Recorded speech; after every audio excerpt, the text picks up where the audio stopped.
Hey buddy, welcome to Wizard.com. My name is Shubhadeep Chaudhary and I am your maths tutor. So let's begin.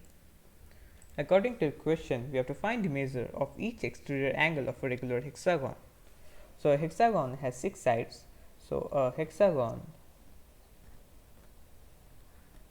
has 6 sides.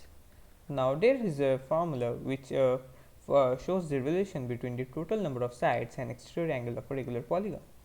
The relation is that total number of sides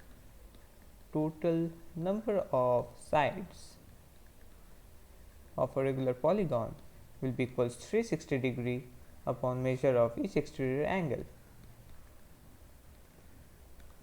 Now in this case total number of sides is 6, so 6 will be equals 360 degree upon exterior angle.